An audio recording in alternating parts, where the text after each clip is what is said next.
తొలగించే జీవవాక్యము, వేదనలు పాపే ఆదరణ కలిగించే క్రీస్తు వాక్యము, చింతలన్నీ తీర్చే చీకట్లు తొలగించే జీవవాక్యము, వేదనలు పాపే ఆదరణ కలిగించే క్రీస్తు వాక్యము. ప్రతి ప్రశ్నకు జవాబునిచ్చేది, సమస్యల నుండి విడుదలనిచ్చేది. ప్రతి ప్రశ్నకు జవాబునిచ్చేది, సమస్యల నుండి విడుదలనిచ్చేది. నిత్య జీవముకు మార్గము చూపునది.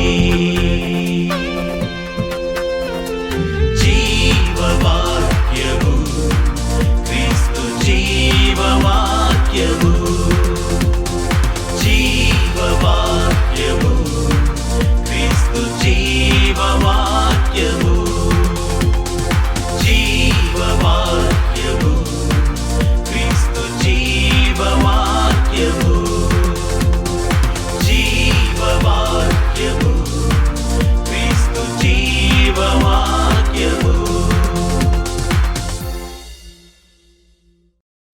క్రీస్తునందు ప్రియమైన క్రీస్తు జీవవాక్యము టీవీ ప్రేక్షకులకు మన ప్రభువైన యేసు ఘననామమున శుభవందనములు. ఈ కార్యక్రమం ద్వారా పరిశుద్ధాత్మ దేవుడు మీలో తన బలమైన కార్యం జరిగించుచున్నాడని నమ్ముచున్నాము. ఇప్పుడు దైవ సేవకులు పాస్టర్ పి. జాన్ కాల్విన్ గారి వర్తమానం విందాము.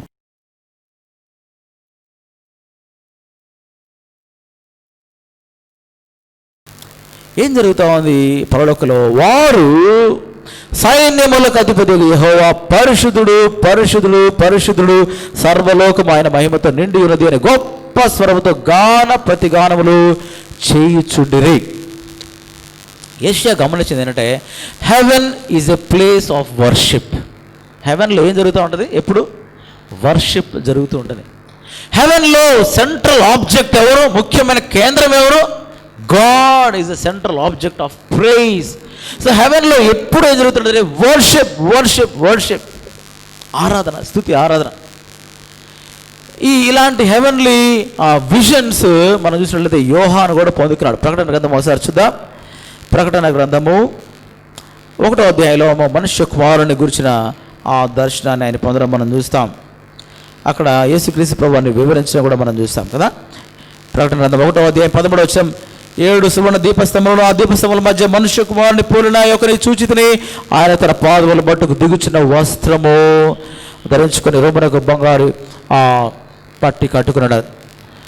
ఆయన తల వెంట్రుకలను తెల్లని ఊరిని పూర్ణమై హిమమంతా ధవళము కూడా. తర్వాత 4వ అధ్యాయం, ప్రకటన గ్రంథం 4వ అధ్యాయం 3వ వచనం చూడండి. సింహాసనమందు ఒకడు ఆసీనుడైండెను. ఆసీనుడైన వాడు దృష్టికి సూర్యకాంతమును పద్మరాగమును పులినవాడు మరకతము వలె ప్రకాశించి ఇంద్రధనస్సు సింహాసనుడు ఆవరించుడను. చూసారా?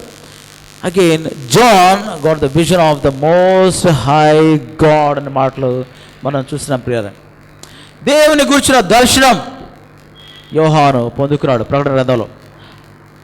ఇక్కడ కూడా మరి ఏ రీతిగా వారు ఆరాధన చేస్తారు మనం చూస్తాం. 4 జీవులు దేవుని ఆరాధన చేస్తున్నారు. చూడండి 8వ వచనం కదా. ఆ 4 జీవులలో ప్రతి జీవికి 6 రెక్కలుండను. 4 లివింగ్ క్రీచర్స్ ఆ సింహాసనం ఎదుట ఉండడం మనం చూస్తాం. రెక్కలు లోపటను కన్నులతో నిండి ఉన్నవి. అవి భూత వర్తమాన భవిష్యత్ కాలంలో ఉండు సర్వాధికారి దేవుడు నాకు మన ప్రభు పరిశుద్ధుడు పరిశుద్ధుడు పరిశుద్ధుడు అని మానక రాత్రింబగళ్ళు చెప్పుచుండును. సేమ్ ఐజయా చూసిన ఆ యొక్క సెట్టింగే ఇక్కడ యోహాను కూడా మనం చూసాం. సో ఈ హైయెస్ట్ ఏంజల్స్ చెరుబీమ్ కెరూబులు వీళ్ళేం ఆరాధన చేస్తారు? 4 living creatures. Holy holy holy is the Lord God almighty. ఈ 3 times హోలీ హోలీ హోలీ అని చెప్పడాన్ని ట్రైసాగియో అని అంటారు. ట్రైసాగియో అని అంటే 3-fold repetition of the word of holy, of the word holy. So holy holy holy is the Lord God Almighty. దేవదూతలు ఎప్పుడు కూడా దేవుని యొక్క పరిశుద్ధతను కీర్తిస్తున్నారు, ఒకరితో ఒకరు చెప్పుకుంటారు హోలీ హోలీ. లాస్ట్ టైం కూడా నేను చెప్పాను, వై దే సే హోలీ? అదేమన్నా మంత్రంలాగా చెప్తారా every time holy holy holy? No, ప్రతిసారి వాళ్ళు దేవుని చూసినప్పుడు they see fresh revelation of the holy God. చూసినప్పుడు హోలీ ఆయన చూస్తుండగా, ఓ ఆయన ఎంత పరిశుద్ధుడు, ఎంత గొప్ప దేవుడు వాళ్ళు చూస్తుండగా, it is their expression. Holiness అనేది ఏదో చెప్పాలి కాబట్టి వాళ్ళు చెప్తున్న పదం కాదు, కానీ it is the response of the revolution of God. ప్రియమైన దేవుని బిడ్డలారా, వర్షిప్ అనేది it is the response of human beings. మన సాంగ్ బుక్స్లో మీరు చూసినట్లయితే మీరు టైటిల్ పేజ్ చూడవచ్చు. నేను ఏం రాశాను, దేవుని యొక్క ఆ యొక్క కృపా బాహుళ్యత, ఆయన విశ్వాస్యత, ఆ గొప్పతనానికి బట్టి మనుషుని యొక్క సహజ సిద్ధమైన స్పందనే స్తుతి ఆరాధన అని రాశాను. సో హ్యూమన్ బీయింగ్ యొక్క రెస్పాన్స్ ఏంటి అంటే వర్షిప్. దేవుని యొక్క గొప్పతనాన్ని చూస్తుండగా వచ్చే రెస్పాన్స్ ఏంటంటే వర్షిప్. ఈనాడు మనం చూస్తుంది ఏంటంటే హెవెన్లో ఏం జరుగుతుందంటే the angels are responding to the revolution of God. ఆ యొక్క దేవతలు దేవుని చూస్తున్నప్పుడు ఆయనలోని కూడా నూతన ప్రత్యక్షలు ఎవ్రీ టైం వారు చూసినప్పుడు holy holy holy is the Lord God almighty అని వారు ఆరాధన చేసినట్టుగా మనం చూస్తున్నాం. ప్రియులారా, యెషయా గ్రంథంలో the theme of holiness is of towering importance, ఎంతో ప్రాముఖ్యత. యెషయా భక్తుడు ఈ యొక్క పరిశుద్ధత, దేవుని యొక్క పరిశుద్ధత గురించి ఎంతో చక్కగా వివరిస్తాడు. ఫర్ ఎగ్జాంపుల్ చూడండి, యెషయా గ్రంథం 31వ అధ్యాయం 1వ వచనం, ఇశ్రాయేలు పరిశుద్ధ దేవుని లక్ష్య పెట్టక, చూసారా, the holy one of Israel. తర్వాత 41వ అధ్యాయం 14వ వచనం, ఐజయా 41:14, పురుగు వంటి యాకోబు స్వల్ప జనము ఇశ్రాయేలు భయపడకుండా నేను నీకు సహాయం చేసినాను అని చెప్తూ, నీ విమోచకుడు ఇశ్రాయేలు పరిశుద్ధ దేవుడే, your redeemer is the holy one of Israel. అట్లా 16వ వచనం చివరిలో చూడండి, నీవు యెహోవాను బట్టి సంతోషించుదువు, ఇశ్రాయేలు పరిశుద్ధ దేవుని బట్టి అతిశయపడదు, will boast in the holy one of Israel. 43వ అధ్యాయం 3వ వచనం, యెహోవా నాకు నేను నీకు దేవుడును, ఇశ్రాయేలు పరిశుద్ధ దేవుడునైనా నేనే నిన్ను రక్షణ, and the holy one. So యెషయా గ్రంథంలో మనం చూసినట్లయితే the theme of holiness, God is Holi God అనేది చాలా ప్రాముఖ్యమైన అంశంగా ఉంది. How did Isaiah get this? యెషయా ఎందుకు పలుమార్లు పరిశుద్ధ దేవుడు అని రాసినాడు? ఎందుకంటే ఆ పరిశుద్ధ దేవుని గురించిన దర్శనాన్ని ఆయన పొందుకున్నాడు కాబట్టి. హల్లెలూయా. Isaiah got the revolution of the most holy God. ఈ 6వ అధ్యాయంలో మనం చూసినట్లయితే యెషయా ఒక వర్షిప్ సర్వీస్లో ఉన్నాడు. ఏదో ఇక్కడ మనందరం వర్షిప్ సర్వీస్లో ఉన్నాం కదా, ఆరాధన క్రమంలో, ఆరాధన కార్యక్రమంలో ఉన్నాం. యెషయా కూడా పరలోక ఆరాధనలో ఆయన పాల్గొన్నాడంట. హెవెన్లీ వర్షిప్లో he was a member of that worship service. ఏం జరుగుతూ ఉందంటే he witnessed how worship takes place in heaven. పరలోకంలో ఆరాధన ఎలా జరుగుతుందో యెషయా కళ్ళారా చూశాడు. దేవుడు ఆ దర్శనం ఇచ్చాడు. వర్షిప్ చాలాసార్లు మనము వర్షిప్ అంటే ఆదివారం వచ్చేసి పాటలు పాడడమే వర్షిప్ అనుకుంటాం, సింగింగ్ అంటే వర్షిప్ అనుకుంటారు చాలాసార్లు కదా. మెనీ టైమ్స్ వర్షిప్ చేస్తాం. ఇప్పుడు వర్షిప్, ఇప్పుడు ఎవ్రీథింగ్ ఈజ్ వర్షిప్. వాక్య ధ్యానం ప్రకటన జరుగుతుంటే ఇట్ ఈస్ వర్షిప్. నువ్వు ఆరాధనలో వచ్చి కూర్చున్నావు అంటే it is part of worship. కానుకలు వేస్తున్నావు అంటే it is part of worship. ప్రార్థన చేస్తున్నావు అంటే it is part of worship. Everything that you do in the presence of God is worship. Worship అనేది ఏంటంటే it is a response of the revolution of God. Worship గురించి ప్రపంచంలో చాలామంది definitions ఇచ్చారు, కానీ ఒక గొప్ప దైవజనుడు ఇచ్చిన డెఫినేషన్ ఆల్మోస్ట్ అనేక మంది ఆ డెఫినేషన్నే పాటిస్తారు. ప్రతి బైబిల్ కాలేజ్లో కూడా ఎక్కువ మంది కూడా బిబ్లికల్ థియాలజియన్స్, ప్రొఫెసర్స్ అందరూ కూడా ఈ డెఫినేషన్నే చాలా ముఖ్యమైన పరిగణిస్తారు. నేను చదువుతున్నాను, జాగ్రత్త వినండి. ఈయన రాసిన ఆయన ఎవరంటే విలియం టెంపుల్ అని ఆయన. ఈయన ఆర్చ్ బిషప్ ఆఫ్ క్యాంటర్బరీ అని పెద్ద బిషప్ ఆయన విలియం టెంపుల్ గారు చెప్పిన ఈ డెఫినేషన్ నేను చదువుతున్నాను చూడండి. Worship is the submission of all of our nature to God. It is the క్విక్కనింగ్ of the conscience by his holiness, the nourishment of mind with his truth, the purifying of imagination by his beauty, the opening of the heart to his love, the surrender of will to his purpose, all this gathering up in adoration అంటాడు. తెలుగులో దీని గురించి వివరిస్తాను. Worship అనేది మన యొక్క సంపూర్ణంగా మనము దేవునికి సబ్మిట్ చేసుకోవడం, సమర్పించుకోవడము అని అంటే మనలో ఉన్న కాన్షియన్స్, ఫస్ట్ ఆఫ్ ఆల్ మనలో ఉన్న మనస్సాక్షి ఆయన పరిశుద్ధతను చూచి వెలిగించబడ్డం అంటున్నాడు వర్షిప్లో. మనస్సాక్షి వెలిగించబడ్డాం. తర్వాత మన యొక్క మైండ్ ఆయన సత్యముతో నింపబడ్డాం. Nourishment of mind with the truth. The purifying of imagination by his beauty. ఆయన యొక్క సౌందర్యముతో మన యొక్క ఊహలన్నీ కూడా పవిత్రపరచబడ్డాం. చూసారా, ఆయన బ్యూటీ తోటి మన ఇమాజినేషన్స్, మనకి చాలా ఇమాజినేషన్స్ ఉంటాయి. మోరోవర్ ఎక్కువ పాపాలు జరిగిన ఇమాజినేషన్స్ తోటే వి ఇమాజిన్ రాంగ్ థింగ్స్ కదా. సో మన యొక్క ఇమాజినేషన్ ప్యూరిఫై అవ్వబడుతుంట ఆయన బ్యూటీని చూస్తూ ఉండగా. తర్వాత the opening of the heart to his love. ఆయన ప్రేమను చూస్తుండగా మన హృదయాలు తెరవబడ్డం. చూడండి, వర్షిప్కి ఎంత బ్యూటిఫుల్ డెఫినేషన్ ఇస్తున్నాడు వర్షిప్ అంటే. తర్వాత the surrender of will to his. మన చిత్తం ఉంటుంది, అసలైంది జిడ్డుది గట్టిది. ఆ చిత్తము లొంగిపోవడమంట ఆయన ఉద్దేశానికి లొంగిపోవడం. అన్ని కలగలిపి ఆయన్ని ఆరాధించడం, ఇది ఆరాధన అండి. మరలా చెప్తున్నాడు, వెరీ ఇంపార్టెంట్ వర్షిప్ అండి. వర్షిప్లో ఏం జరుగుతుందంటే మన మనస్సాక్షి మండించబడదు. మన మనస్సాక్షి conscience is quick and by his holiness. ఆయన పరిశుద్ధతను చూడాలి. ఆదివారం చర్చ్కి వచ్చానండి, పోయానండి, కానీ అసలు చూడలేదండి. ఏంటది? ఆయన హోలీనెస్ని చూడాలి. You must see his holiness and your conscience. నీ మనస్సాక్షి మండించబడాలి, వెలిగించబడాలి, నైవేద్యపరచబడాలి. రెండోది, నీ మైండ్ నింపబడాలి ఆయన సత్యముతో. తర్వాత నీ ఇమాజినేషన్స్ పవిత్రపరచబడాలి ఆయన బ్యూటీతో. నీ యొక్క హృదయము తెరవబడాలి ఆయన ప్రేమను చూస్తుండగా. నీ చిత్తము లొంగిపోవాలి ఆయన చిత్తానికి. ఇవన్నీ కలగలిపి ఆయన్ని ఆరాధించు. దీన్ని ఆరాధన అంటారు పిల్లలు. That should take place. ఇది మన ధ్యానాంశము, ద వండర్ ఆఫ్ వర్షిప్. ఆరాధన యొక్క అద్భుతం. ద వండర్ ఆఫ్ వర్షిప్, ఆరాధన యొక్క అద్భుతం. యెషయా జీవితము, ఆయన పరిచర్య ఎట్లా మార్చబడియో ఈ సన్నివేశం ద్వారా మనం ఈ ఉదయకాలంలో నేర్చుకోబోతున్నాం. How Isaiah's life and ministry was transformed by this heavenly vision. యెషయా ఆరాధనలో పాల్గొన్నాడు. ఆయన ఏం జరుగుతుందో చూస్తున్నాడు. ఆరాధనలో ఏం జరుగుతాడు? The angels are worshipping the most holy God. యెషయా అతి పరిశుద్ధుడైన దేవుని చూస్తున్నాడు. ఆ అతి పరిశుద్ధమైన దేవుని దేవదూతలు ఎలా చూడలేక ముఖాలు కప్పుకున్నారు. సో హెవెన్లో డైరెక్ట్గా చూడలేకపోతారు. It's so glorious, so majestic our God is. చాలాసార్లు మనం ఆలయానికి వచ్చినప్పుడు we don't experience that kind of feeling, right?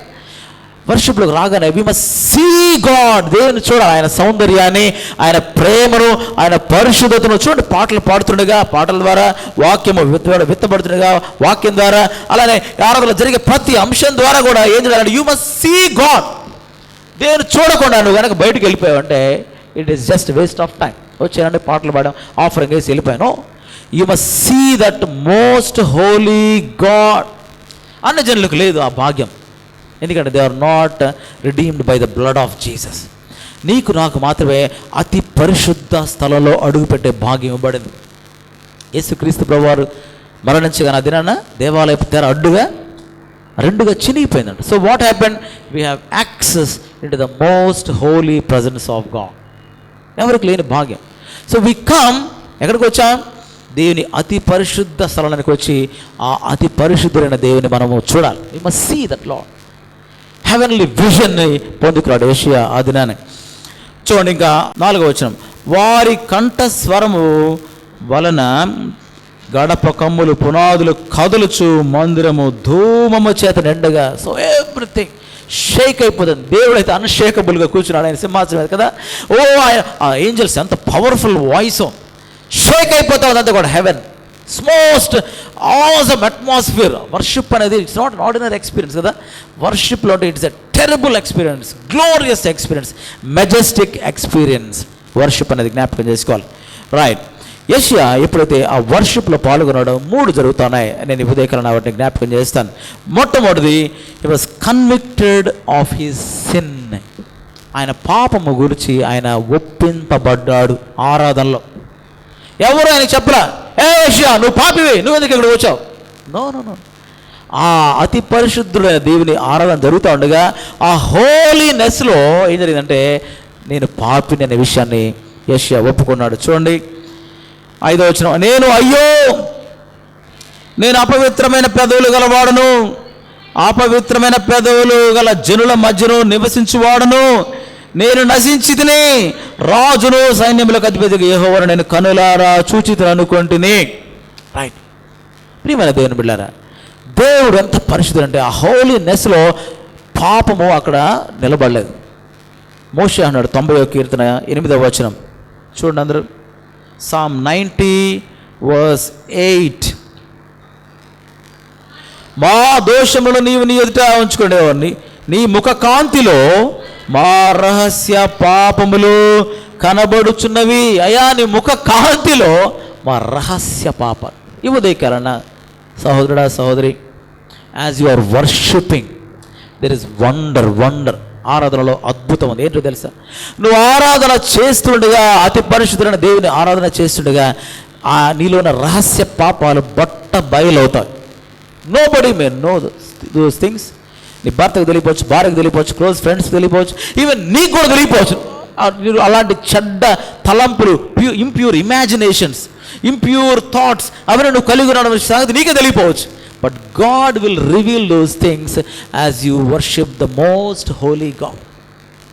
పేతురు జీవితంలో అదే జరిగింది. చూడండి, లూకాసు వార్త 5వ అధ్యాయం 8వ వచనం. సీమోను పేతురు యేసుక్రీస్తు పాటు ఆ యొక్క దోణిలో వెళ్తున్నాడు, లోతుకు నడిపించాడు, విస్తారమైన చేపలు పట్టాడు. అయితే యేసయ్య ప్రజెన్స్లో తనకేం కనపడుతుంది చూడండి. సీమోను పేతురు అది చూచి యేసు మోకాళ్ళ ఎదుట సాగిలపడి, ప్రభువా నన్ను విడిచిపోము, నేను పాపాత్ముడనని చెప్పాను. ఎవరు చెప్పారు పేతురు? సీమోను నువ్వు ఘోర పాపి, నాతో పాటు పడవలో రావడానికి నువ్వు అర్హుడువా అన్నాడు యేసయ్య. నీ పాపం బ్రతుకు మార్చుకో అన్నాడు యేసయ్య. నో, ఆయన ప్రెజెన్స్లో ఆయన ఘోర పాపము బట్ట బయలైపోయింది. ఎందుకు చాలామంది క్రైస్తవుల జీవితాల్లో మార్పు ఉండదో తెలుసా అండి? They come and they don't worship God in his holiness. ఆయన పరిశుద్ధతను ఆరాధించరు, ఆయన పరిశుద్ధతను చూడరు. ఆయన పరిశుద్ధతను చూడరు కాబట్టి వాళ్ళ రహస్య పాపాలు కూడా కనబడవు. అలానే వెళ్ళిపోతారు, ఎట్లా వచ్చారు అట్లానే వెళ్ళిపోతారు. There is no transformation in life. When you, ఒక చక్కని పాట ఉంటుంది ఇంగ్లీష్లో, when I look into your holiness, when I gaze into your loveliness. నీ పరిశుద్ధత చూస్తుండగా అన్నీ కూడా షాడోలాగా అయిపోతుంది. దేవా, నా యొక్క జీవితం యొక్క ఉద్దేశం ఏంటో అర్థమవుతోంది అని పాడతారు కీర్తనగా. సో దేవుని పరిశుద్ధతలోకి చూస్తుండగా మొత్తం బట్ట బయలు అయిపోతాయి పాపాలు. నువ్వు పాపాలు ఒప్పుకోకుండా ఇక్కడ నుంచి వెళ్ళలేవు ఆరాధనలో నుంచి. You cannot walk out from the sanctuary of the Lord with that same old lifestyle. Your life will be transform. ఎందుకు చర్చిలకు వెళ్తున్నారు వస్తారు, ఏం జరగలేదు. ఎందుకంటే no transformation is taking place. ఎందుకు ట్రాన్స్ఫర్మేషన్ లేదంటే no experience of God's holiness. ఇందాక మనం చూసాం వర్షిప్ అంటే ఏంటో. నీ కాన్షియన్స్ మండించబడ్డం, నీ ఇమాజినేషన్స్ పవిత్రపరచబడ్డం, నీ మైండ్ ఆయన వాక్య సత్యత నింపబడ్డం, నీ చిత్తము లొంగిపోవడం, నీ హృదయము తెరవబడి ఆయన ప్రేమతో నింపబడ్డం, ఇవన్నీ జరగాలి. ఆ రెస్పాన్స్ జరగాలి ఆయన రెవల్యూషన్కి. That is worship. అది జరగకుండా వర్షిప్ అంటే చేతులు ఎత్తేసాను, ప్రైజ్ లార్డ్ అనేసాను, హల్లెలూయా ఎగిరేసాను, గంతులు వేసాను, ఆఫరింగ్ ఇంత వేసాను. What is the use? That is not worship. Worship is the revolution, is the response the revolution of the most holy God. అతి పరిశుద్ధుడైన దేవుని నువ్వు చూస్తున్నావు బిడ్డ. And God wants you to see his holiness. ఆయన చూడాలని ఆశపడుతున్నాడు ఆయన. కమ్, మనం ఇక్కడ రాసాం కదా, worship the Lord in the splendour of his holiness అని రాసాం 96వ కీర్తన. ఆయన ఎలా ఆరాధించారంట? పరిశుద్ధాలంకారములు ధరించుకొని యెహోవాకు నైవేద్యము చేయడు. Worship the Lord in the splendour of his holiness. ఆయన హోలీ గాడ్. 3 times ఎందుకు రాశారు హోలీ హోలీ హోలీ? ఒకసారి రాయొచ్చు కదా, గాడ్ ఇస్ హోలీ గాడ్ అని చెప్పేయచ్చు కదా, లేదా 2 సార్లు హోలీ హోలీ అని చెప్పచ్చు కదా. 3 times, thrice holy. Thrice holy అంటే ఆయన పరిశుద్ధత ఎంత గొప్పదో మనం అర్థం చేసుకోవాలి. అఫ్ కోర్స్ తండ్రి కుమార పరిశుద్ధాత్మ ఆపాదిస్తారు చాలామంది, బట్ థ్రైస్ హోలీ అంటే it's very very very holy. అదనమాట, God is very very very holy. చూడండి, దేవుని యొక్క యాట్రిబ్యూట్స్లో దేనికి కూడా ఇంత ప్రాముఖ్యత ఇవ్వబడాలి. God is love love love అని రాశారా? ఒకసారి God is love. God is merciful merciful merciful 3 సార్లు రాశారా? కనికరం కలిగిన ఈ అట్రిబ్యూట్కి ఎందుకు హోలీ, దేవుడు అనగానే గుర్తు రావాల్సింది ఈజ్ మోస్ట్ హోలీ గాడ్. చూడండి, ఈ లోకంలో ఏ మతానికి ఎవరికి కూడా ఈ కాన్సెప్ట్ లేదు. ఒక క్రైస్తవుడు మాత్రమే చెప్పగలడు, who is your God? My God is a holy God, most holy God. Holy holy holy. నీవు నేను పరిశుద్ధులుగా ఉండడానికి పిలువబడ్డా. We must worship the Lord in the splendour of his holiness. పరిశుద్ధాత్ముడు ఒప్పింపజేసేవాడు. యోహాను సువార్త 16వ అధ్యాయం 8వ వచనం మనందరికి బాగా తెలుస్తుంది. పరిశుద్ధాత్మ దేవుడు చేసే ఒకనొక కార్యం ఏంటంటే, మనం ఆయన ఆరాధన చేస్తుండగా ఆయన వచ్చి పాపమును గూర్చియో నీతిని గూర్చియో తీర్పును గూర్చియో లోకమును ఒప్పుకొని హీ కన్విక్ట్స్ అనే పదం మనకు తెలుసు. హోలీ స్పిరిట్ కన్విక్ట్స్ అంటే ఆయన గుచ్చుతాడు, ఆయన ఒప్పింపజేస్తాడు. నీలో ఉన్న పాపాన్ని దుర్నీతిని బట్టి ఆయన గుచ్చుతాడు, కన్విక్ట్ చేస్తాడు, ఒప్పింపజేస్తాడు. యెషయా ఒప్పింపజేయబడ్డాడు. ఆ పరిశుద్ధుడైన దేవుని ఆరాధన జరుగుతుంటే ఆ ఆరాధనలో ఆయన పాపాలు బట్ట బయలైపోయినాయి. ఆరాధనలో వండర్ ఏంటో తెలుసా? ఆరాధనలో నీ రహస్య జీవితం బట్ట బయలైపోదు. అవ్వట్లేదు అంటే నువ్వు నిజంగా ఆరాధించట్లేదని అర్థం. నువ్వు ఆయన ఆత్మతో సత్యముతో ఆరాధించట్లేదని అర్థం. నువ్వేదో లిప్ సర్వీస్ చేస్తున్నాడు, లిప్ సర్వీసెస్, లేదో మైండ్ని ఉపయోగించి ఏదో ఆరాధన చేస్తున్నావు. You are not worshipping him in truth and in spirit. ఆత్మలో ఆరాధన చేస్తే నీలో ఉన్న రాంగ్ థింగ్స్ అని, దుర్నీతి అంతా కూడా, పాపాలను కూడా బట్ట బయలైపోతాయి. And God is going to do mighty things through you. Then only కడగబడాలి, నువ్వు ఒప్పింపజేయబడాలి మొట్టమొదటి, రైట్. రెండవది, యెషయా జీవితంలో జరిగిన వండర్ ఏంటంటే, was cleansed from the guilt of sin. ఆయన అపరాధ భావన నుండి కడగబడ్డాడు. చూడండి, యెషయా గ్రంథము 6వ అధ్యాయం మొట్టమొదటి ఆయన పాపం విషయము ఒప్పింపజేయబడ్డాడు. Was convicted of his sin. రెండోది, was cleansed from the guilt of sin. యెషయా 6వ వచనం. అప్పుడు ఆ శరాపులో ఒకడు తాను బలిపీఠం మీద నుండి కారుతో తీసిన నిప్పును చేతబట్టుకొని నా ఎద్దుకు ఎగిరి వచ్చి నా నోటికి దాన్ని తగిలించి, ఇది నీ పెదవులకు తగిలిన గనుక నీ పాపనకు ప్రాయశ్చిత్తమైన, నీ దోషము తొలగిపోయిన. నేను యెషయా అప్పటి వరకు ఏం గుర్తించాడంటే, ఆయన అపవిత్రమైన పెదాలు. యెషయా మినిస్ట్రీలో ఉన్నాడు, అప్పటి వరకు కూడా పరిచయలోనే ఉన్నాడు. But he was not so holy. ఆయనకు అర్థమైందంటే, వర్షిప్ చేస్తుండగా నా లిప్స్ అర్థమైపోతాయి. ఎలా అర్థమైంది దానికి? పరలోకంలో అతి పరిశుద్ధమైన వాతావరణం ఉండగా ఆయన నోట్లోంచి ఎలాంటి తప్పుడు మాటలు వస్తున్నాయో అర్థమైపోయింది యెషయాకి. అమ్మో, నేను ఇక్కడ ఉండడానికి అనర్హుడిని, I'm unworthy to be in this place. నేను చుట్టూ ఉండే ఫ్రెండ్షిప్, నా ఫ్రెండ్స్ వెరీ బ్యాడ్ ఫ్రెండ్స్. నేను మాట్లాడే మాటలు ఏంటి, నేను చేసే చాటింగ్లు ఏంటి, నేను చూసేవి ఏంటి, నేను తలంచేవి ఏంటి. ఓ, I'm unworthy to be here. నీకు ఎప్పుడైనా అనిపించింది అట్లా? ఆదివారం చర్చికి రాగానే నేను ఇక్కడ ఉండడానికి అనర్హురాలని. సోమవారం నుంచి శనివారం దాకా నేను మాట్లాడిన మాటలు ఏంటి, ఇంట్లో నా ప్రవర్తన ఏంటి, నా రహస్య పాపాల సంగతి ఏంటి, నా చెడ్డ తలంపుల సంగతి ఏంటి, ఇన్ని పెట్టుకొని, ఇంత మురికి పెట్టుకొని అతి పరిశుద్ధుడైన దేవుడిని ఓ ప్రైజ్ అని ఆరాధించడానికి అసలు అర్హుడైనా నేను? Have you ever felt that నేను అయోగ్యుడిని, అపాత్రుడిని ఇక్కడ ఉండడానికి? Many people won't feel that. డైరెక్ట్గా చర్చిలోకి వచ్చేస్తారు. చర్చిలో నాకు పెద్ద స్థానం కావాలంట. చర్చిలో నన్ను గుర్తించాలి.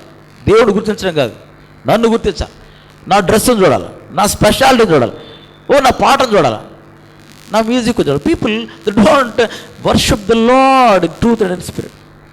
They don't worship. కథలు కూడా చెప్పాను నేను. ఒక ఆయన బాధపడుతూ ఉంటే ఆయనకి దర్శనం వచ్చిందంట. దర్శనంలో ఆరాధన చక్కగా జరుగుతుందంట, మంచి క్వైర్, మంచి వాక్యం, మ్యూజిక్ అంతా బాగుందంట. కానీ ఇది మ్యూట్ బటన్ నొక్కినట్టుగా ఏం వినపడలేదంట పరలోకానికి. ఇదేంటి మ్యూట్ బటన్ నొక్కినట్టుంది, ఏం వినపడలేదు, ఏం సార్ అని చాలా బాధపడుతుంటే దేవదూత అడుగుతున్నాడు, ఏం జరుగుతుందండి అంటే, ఇక్కడ వీళ్ళు చేసేది ఏది అక్కడ వినపడదా, దేవుడు మ్యూట్ నొక్కేసాడు. ఎందుకు అంటే, అది నా పాటలు ఎంత బాగా పాడతారు క్వైర్ వాళ్ళు, వాళ్ళ యూనిఫామ్ చూడండి, అసలు ఆ వర్షిప్ సింగర్ లీడర్ చూడండి, కళ్ళనీళ్ళు కారిపోతున్నాయి. ఇప్పుడు చెప్తాను మీరు, ఆమె ఎందుకు పాడుతుందో తెలుసా? ఆమె డ్రెస్సులు అందరూ చూడాలి, అది ఆమె మెయిన్ ఉద్దేశం, వర్షిప్ లీడర్. తర్వాత వర్షిప్ టీం వాళ్ళందరూ కూడా మమ్మల్ని చూడాలి, వాళ్ళ యొక్క ఫోకస్ ఎవరిది కూడా దేవుడి మీద లేదు. అందుకే వాళ్ళకి మ్యూట్ బటన్ నొక్కేసాడు దేవుడు. మరి కీబోర్డ్ ప్లేయర్ చూడండి ఎట్లా వాయిస్ రాడు. ఆయన వచ్చింది పెళ్లి కోసం వచ్చాడు చర్చికి, ఆయన యొక్క దృష్టి అంతా వేరుగా ఉంది, అందుకే ఆయన కీబోర్డ్ వినపడదు. మరి పాస్టర్ గారు బ్రహ్మాండ వాక్యం వల్ల గుద్ది చెప్తున్నాడు అంటే ఆయనకి చాలా ఆఫరింగ్స్ కావాలి, ఆయనకి చాలా పొంది ఆయనకి మోటివ్స్, అందువల్ల అన్ని మ్యూటే, ఏమి వినపడలేదు, మ్యూట్ బటన్ నొక్కేశారు. ఎందుకంటే God doesn't like our hypocritical worship. పగిలిన హృదయం, విరిగిన హృదయంలో నుంచి రావాలి ప్రియులారా. సో దాన్ని బట్టి చూస్తే ఎన్నిసార్లు మన ఇక్కడ అరిచేయి మ్యూట్లో ఉంటున్నాను. యెషయాకు అర్థమైపోయింది, నేను అయోగ్యుడును అపవిత్రుడును అపవిత్రమైన మనుషుల మధ్య నేను మరి నివసించేవాడిని, నా మాటలు అన్హోలీ, నా life unholy, I'm unholy, totally unworthy. నువ్వు గుర్తించగలిగినట్లయితే that is a wonder of worship. నిజంగా నీ జీవితం బయలు అవ్వగలిగిందంటే వర్షిప్ యొక్క గొప్పతనాన్ని నువ్వు అర్థం చేసుకున్నట్లు. రెండోది క్లెన్స్డ్ ఫ్రమ్ ద గిల్ట్, ఇందాక మనం చూసాం. సో ఇప్పుడు దేవదూత ఏం చేశాడంటే ఆ థాంగ్స్, వన్ ఆఫ్ ద ఆ యొక్క కర్రలతోటి ఆ యొక్క బొగ్గును తీసుకొని యెషయా పెదాలు కంటిస్తున్నాడు. చూడండి, అమేజింగ్ థింగ్ జరుగుతూ ఉంది. కారుతో తీసిన నిప్పును చేతబట్టుకుని నా యొద్దకు ఎగిరి వచ్చి ఆ శరాపురలో ఒకడు నా నోటికి దాన్ని తగిలించి, ఇది నీ పెదవులకు తగిలను గనుక నీ పాపమునకు ప్రాయశ్చిత్తమాయను, నీ దోషము తొలగిపోయినను. Isaiah was cleansed from the guilt of sin. బలిపీఠంలో ఏముంటుందో తెలుసా ప్రియులారా? గొర్రెపిల్ల యొక్క రక్తము అందులో ధారపోయబడి, at the same time there was fire. రెండు ఉన్నాయి అక్కడ, బ్లడ్ ఉంది అక్కడ, ఫైర్ ఉంది అక్కడ. నీకు టచ్ చేయబడగానే యెషయా క్లీన్ చేయబడ్డాడు. మన దేవుడు ఆయన బిడ్డల్ని కడిగి శుభ్రపరిచే దేవుడు, ఆయన శుద్ధీకరించే దేవుడు. ఇంతవరకు దైవ సేవకులు పి. జాన్ కాల్విన్ గారి వర్తమానం విన్నాము కదా. మీకేదైనా ప్రార్థన అవసరతలు ఉన్న ఎడల మమ్మల్ని సంప్రదించవలసిన చిరునామా Christ house of worship, 3rd floor, old LIC building, opposite Ramya foods, Annavarappadu, Ongole, Prakasam district, Andhra Pradesh. మా ఫోన్ నెంబర్స్ 9502708377 మరియు 9849799210.